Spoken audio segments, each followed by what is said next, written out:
University کا سبز lawn بارش کے قطروں سے بھیگ رہا تھا۔ ٹھنڈی ہوا چل رہی تھی اور فضا میں مٹی کی خوشبو گھل گئی تھی۔ ہنا ایک بڑے درخت کے سائے تلے کتاب کھولے بیٹھی تھی۔ اس کے چہرے پر ایک سکون تھا، جیسے دنیا کے شور سے دور اپنی ہی کہانیوں میں کھوئی ہوئی ہو۔ مگر بارش کا ایک قطرہ اس کی کھلی کاپی پر گرا تو اس نے جلدی سے اسے بند کر دیا۔ اسی لمحے ایک نرم آواز آئی، بارش سے بچنا ہے یا کتابوں کو بھیگنے دینا ہے؟ ہنا نے سر اٹھایا تو سامنے علی کھڑا تھا، ہاتھ میں چھتری اور چہرے پر ایک سنجیدہ مگر پرکشش مسکراہٹ۔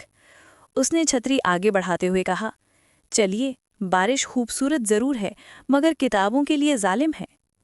ہنا ہلکی سی شرمائی، نظریں جھکائیں اور آہستگی سے بولی، شکریہ۔ ہنا نے نظریں جھکا لیں، دل کی دھڑکن تیز ہو گئی۔ وہ کچھ بول نہ سکی مگر ہلکی سی مسکراہٹ نے سب کچھ کہہ دیا۔ محبت کے یہ لمحے خوبصورت تھے مگر ہمیشہ آسان نہیں۔ وقت نے ان کو آزمانا شروع کیا۔ علی کے والدین چاہتے تھے کہ وہ تعلیم مکمل کر کے بیرون ملک چلا جائے، جبکہ ہنا کے والدین نے اس کی شادی کے لیے دوسری جگہ بات چلا دی۔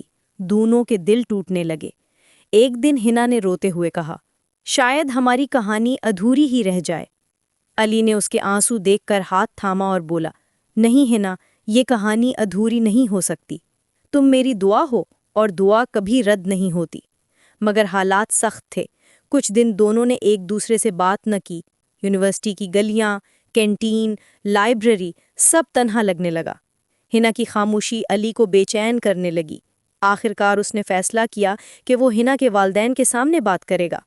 وہ ہمت کر کے ان کے گھر گیا، ادب سے بیٹھا اور کہا، میں جانتا ہوں کہ میں سب کچھ نہیں ہوں، مگر ہنا کو خوش رکھنے کے لیے اپنی ہر چیز قربان کر سکتا ہوں۔